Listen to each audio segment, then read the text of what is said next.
मित्रों, आज 23 सितंबर है और ये कोई आम दिन नहीं है। आज ही के दिन करीब 101 साल पहले भारत के राजपूत रणबांकुरों ने इजराइल को आजाद कराया था। दोस्तों, आज हम आपको एक ऐसे युद्ध के बारे में बताएंगे जिससे हर भारतवासी का सीना गर्व से चौड़ा हो जाएगा। ये युद्ध कोई आम युद्ध नहीं था। राजपूतों ने इस युद्ध में जो रणकौशल दिखाया, जो शौर्य दिखाया, जो साहस दिखाया, उसकी चर्चा विश्व भर में आज तक होती है। वो अलग बात है कि भारत में ये इतिहास गायब है, पर इस युद्ध के चर्चे आपको इजरायली और ब्रिटिश इतिहासकारों की किताबों में मिलेंगे। उन इतिहासकारों और रक्षा विशेषज्ञों ने यहाँ तक कहा है कि ऐसा युद्ध न तो आज तक हुआ और न ही कभी होगा। इस युद्ध की सबसे बड़ी बात यह थी कि ये भारत में न होकर 7 समुद्र पार हुआ था, लेकिन उस युद्ध में महागाथा भारतीय रणबांकुरों ने लिखी थी। इस युद्ध की सबसे अद्भुत बात यह थी कि जहां हाइफा पर पहले से कब्जा जमाए हुए ऑटोमन सेना के पास मशीन गन, तोपों जैसे हथियार थे और भारत के राजपूतों के पास सिर्फ उनके वफादार घोड़े और तलवारें थीं।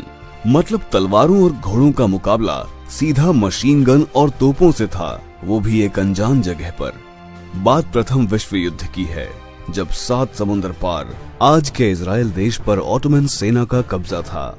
ऑटोमन सेना में जर्मनी, हंगरी, ऑस्ट्रिया जैसे देश शामिल थे और इस सेना ने पिछले 400 साल से इजराइल के मुख्य शहर हाइफा, जो कि समुद्र के किनारे बसा है, उस पर अधिकार किया हुआ था।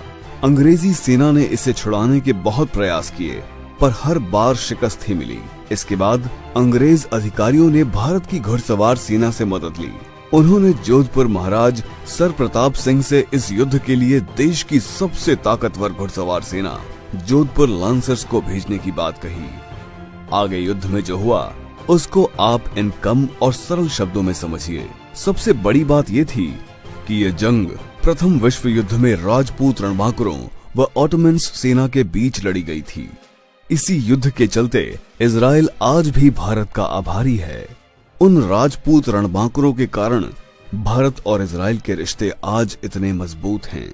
ये विश्व की पहली और आखिरी जंग थी जिसमें तलवार और भालों से सज्जित घुड़सवार सेना का मुकाबला ऑटोमन सेना की मशीन गन और तोपों से हुआ। एक वाकया जिसका जिक्र आज भी होता है, जब अंग्रेज सैन्य अधिकारी ने मेजर दलपत सिंह से कहा कि आप तलवारों के दम पर ऑटोमन सेना का मुकाबला नहीं कर सकते हैं, इसलिए आपको ये युद्ध नहीं लड़ना चाहिए। तो दलपत सिंह ने जवाब दिया, हम राजपूत हैं, एक बार युद्ध के मैदान में उतर गए तो वापस नहीं मुड़ते। अब जो होगा वो युद्ध करके ही होगा। भारतीय सेना का नेतृत्व मेजर ठाकुर दलपत सिंह शेखावत कर रहे थे। दुनिया में राजपूतों से बेहतर और बहादुर कैवलरी चार्ज कोई नहीं कर सकता, और राजपूतों में भी मारवाड़ के राजपूतों से बेहतर कैवलरी चार्जर नहीं हुए। ये संयोग ही है कि दुनिया के आखिरी सफल और बहादुर कैवलरी चार्ज भी इसी मारवाड़ के सबसे एलीट जोधपुर लांसर्स के नाम है। मैसूर लांसर्स सहयोगात्मक रोल में थे। सिर्फ 1 घंटे में इन राजपूत शेरों ने 400 साल से गुलाम हाइफा शहर को दुश्मनों से आजाद करा लिया। इस युद्ध में 900 भारतीय सैनिक व 60 घोड़े वीर गति को प्राप्त हुए। इन्हीं की याद में दिल्ली में हाइफा चौक का निर्माण किया गया। भारतीय सेना ने करीब 1350 ऑटोमन सैनिक व 36 अधिकारी बंधक बनाए थे।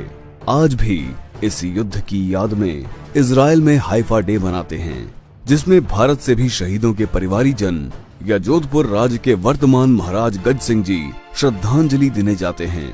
ब्रिटिश इतिहासकारों का कहना है कि ऐसी शौर्यपूर्ण जंग न तो पहले कभी लड़ी गई और न ही कभी लड़ी जाएगी। राजपूतों के पराक्रम ने बहादुरी का एक नया आयाम लिखा था।